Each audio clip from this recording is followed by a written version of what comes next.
Blockstream satellite is probably one of our more interesting things out there. So this is a satellite service. So it's broadcasting the Bitcoin blockchain all around the world. We're using 4 geosynchronous satellites. They're about 30,000 kilometers out in orbit, and they're high-powered satellites. So what that lets us to do is broadcast to users on the ground with smaller home TV-sized dishes. So this helps add redundancy to the Bitcoin blockchain. So in the event of a network partition, you still don't have to have a network split as long as one person in a country is running this dish and getting blocks.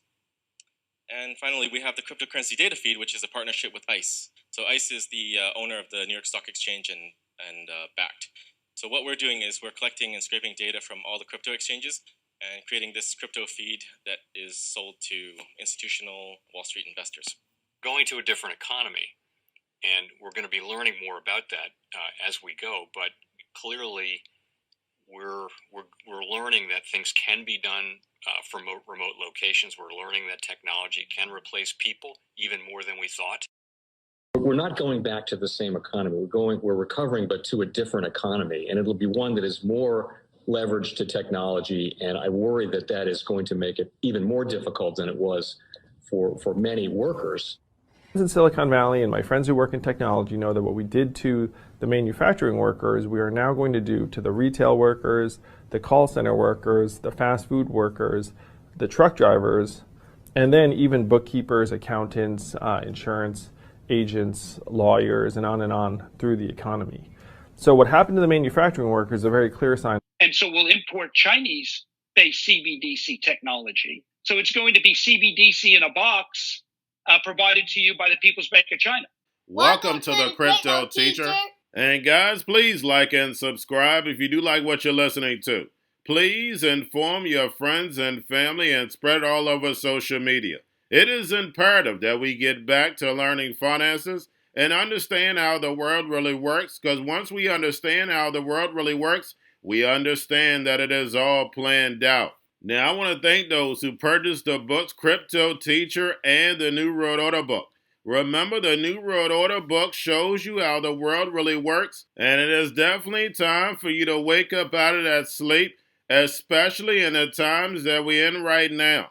Now, guys, I told you in 2023 in the first quarter, we would get an event. And now we have the banking collapse, which the master magicians pulled off the perfect distraction. And at the end of the third quarter, going into the fourth quarter, guys, we're going to have another main event.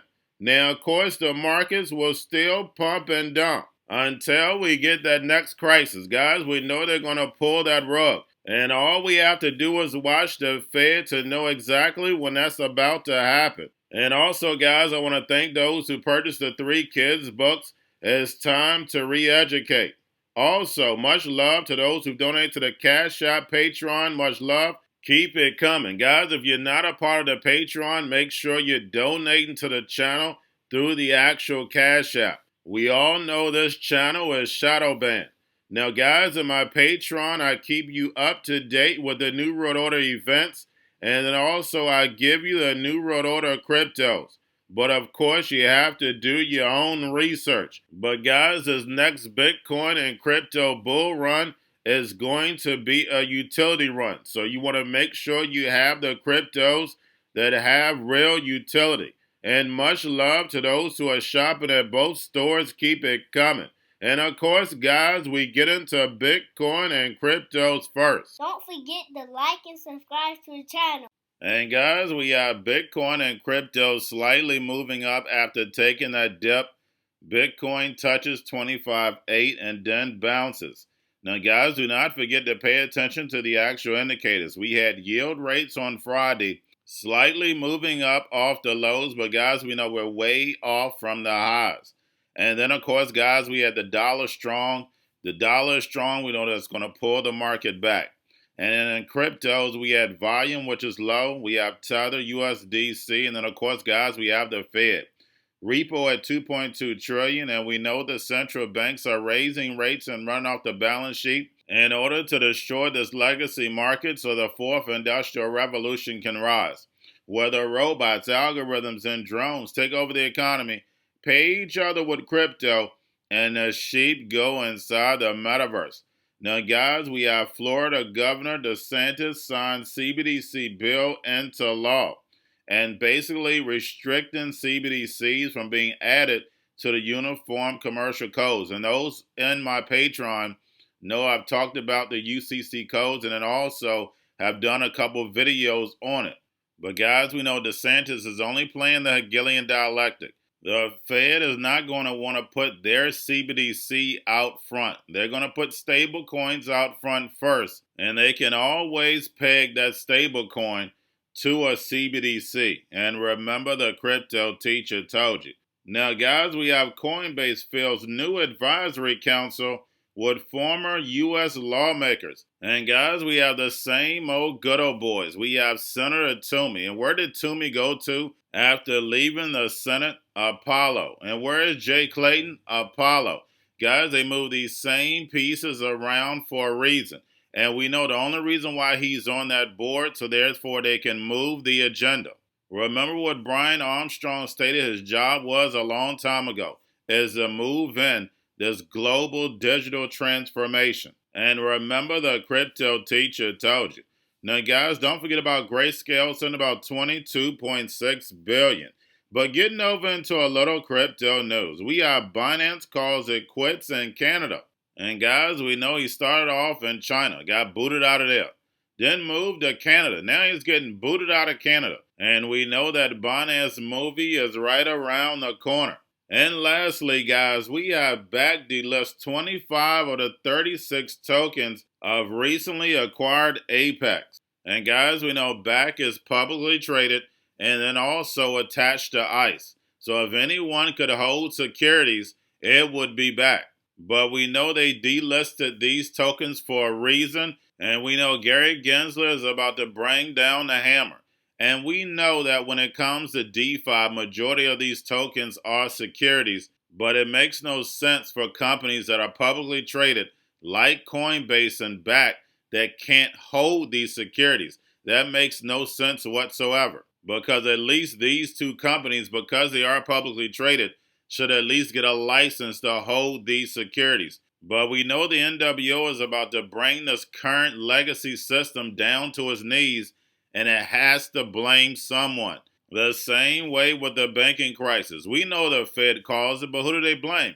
Crypto. So while the legacy market is crumbling, we know the parallel to this legacy market is blockchain and tokenization, and we clearly see the NWO building, but they can't let the masses know. Remember, the NWO are the master magicians. They have to set up distractions, so therefore they can run the money in the back door. And by the time the sheep wake up, the robots, algorithms, and drones would have taken over the economy, and the sheep will be entering inside the metaverse. And remember, the crypto teacher told you, because he knows when it comes to the New World Order, it's all planned out. But guys, all I have for you. Don't forget about the books, Crypto Teacher and the New World Order book, plus the 3 kids books. It's time to re-educate. Also, new to cryptos, Coinbase, Bitrue, Binance.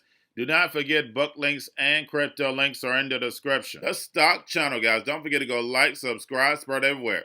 You have your Kobo, your chip stocks, your banking, your gaming. While everybody's sitting at home, get on stocks, the Seaver, the biotech stocks. And while everybody's at home wishing they were still getting that free money, what are they doing?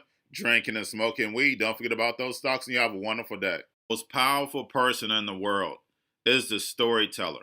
The storyteller sets the vision, values, and agenda of an entire generation to come. Steve Jobs.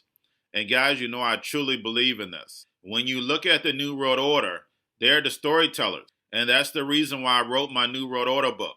But guys, now it's time to change the current generation. And I wrote 3 kids books. You know I love the Trinity because I understand the power that's in it. So I have 3 books. We have an opportunity to change the generation, to educate, not just me, but I want to show you that I take action on a daily basis. And I want you to take action on a daily basis. Whether it's your job, whether it's in your community, we have an opportunity right now to educate the masses. I posted this on my Twitter account. Please share, but this is a short clip of the 3 books. There's going to be a clothing line and action figures. Please get these books for your kids, nephews, cousins, friends, so therefore we can start the re-education now. Because as we see, the fourth industrial revolution foundation is definitely here. Robots, algorithms, drones, taking humanity out the picture. We have to re-educate. But let's get into the video. Part 1. King Joshua and Grandma Tam save the village. Part 2. King Joshua and Grandma Tam save New York from COVID-33. Part 3. King Joshua and Grandma Tam goes to China. It's mandatory to get part 1, part 2, and part 3 of this series. It's time to re-educate Generation Z.